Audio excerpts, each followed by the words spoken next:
Hataw Balitang Aurora. Nangunguna ngayon ang lalawigan ng Aurora sa mga probinsyang sakop ng Central Luzon o Region 3 na may pinakamaraming bilang ng mga batang may malnutrisyon batay sa impormasyon ng ilang matataas na opisyal sa lalawigan na kinumpirma naman ng mga ahensya ng pamahalaan na nangangasiwa sa nutrisyon sa buong probinsya. Number 1 na po ang Aurora sa pinakamababa sa malnourished po ng ating lalawigan. Kaya po sinasabi ko, gusto kong mabigyan pansin na bagamat maliit ang ating lalawigan, madali i-manage kumpara sa Zambales, Tarlac, sa Nueva Ecija, sa Bataan, sa Bulacan. Yung Dismayado si Board Member Pedro Ong Jr. sa kasalukuyang katayuan ng lalawigan na pinakakulelat sa usaping pang nutrisyon na nakakalungkot niya na bagamat pinakamaliit ang Aurora sa 7 probinsyang sakop ng Region 3 ay tayo pa umano ang nangunguna sa listahan na may pinakamalaking bilang ng mga batang may malnutrisyon na. Yes, number 1 nga po tayo base sa kanilang pag-aaral. Mainam na tayo ay mayroong pamuta-mutaking natatanggap na tulong kagaya ng 5 kilong bigas, ilang pirasong delata, minsan naman ay mayroong konting financial, 3,000 hanggang 5,000, pero nakakatulong naman po yon. Subalit para sa aking pong pananaw ay yun po ay hindi sapat, sapagkat yun po ay parang tinuturing ko lamang na band-aid solution. Sinabi ni Aurora Governor Isidro P. Galban na bagaman may ilang mga programa naman ang lokal na pamahalaan upang itaguyod ang nutrisyon sa lalawigan gaya ng mga feeding program, pamimigay ng bigas sa delata at iba pang ayuda na para sa ama ng lalawigan ay band-aid solution o panandaliang tugon na hindi sapat upang labanan ang malnutrisyon na.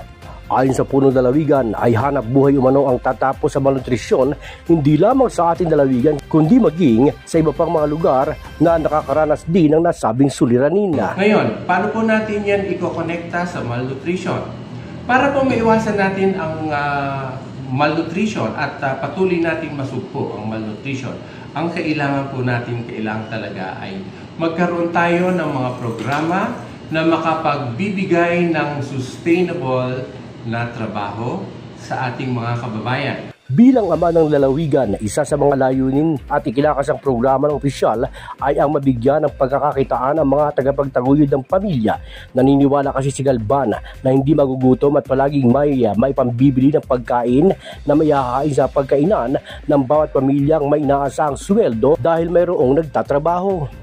Sapagkat kung magkakaroon po ng hanap buhay ang ating mga kababayan, ang malnutrition po ay siguradong ma-address sapagkat ang isang pamilya na may pinagkukunan ng kanilang pagkain ay lagi silang may maihahain na pagkain sa kanilang kapagkainan kung sila ay mayroong sustainable na trabaho. Samantala, binigyan din naman ni Bocalbobong Ong na sa pagtutulungan ngayon ng punong ehekutibo at legislatibo sa Kapitolyo ay matutugunan na ang usapin sa malnutrisyon na. Pero hindi lang ito problema ng pamahalaang panlalawigan. Para pag-aralan, hindi po ito problema ng probinsya lang. Kung tanda po nyo, meron tayong barangay nutrition scholar. Bawat barangay, meron tayong barangay scholar. At meron din tayong municipal nutrition scholar. Malaki ang kumbiyansa ni Ong na mas mabilis at matutuldukan ang problema sa malnutrisyon kung ang pagkilos at pakiisa ay magmumula sa bawat pamilya, barangay LGUs, pamahalaang bayan, pamahalaang panlalawigan at ang bawat sangay ng pamahalaan na may kinalaman sa pagtataguyod ng nutrisyon sa buong lalawigan ng Aurora. Sir, hindi ko sana magandang committee para po magtulong ang munisipyo, probinsya, barangay, pagtulungan po kung saan tayo magpupukas. Hindi po tinayaan palagi ang Aurora number 1 sa Mandulis po sa ating Region 3 po. Hataw Balitang Aurora.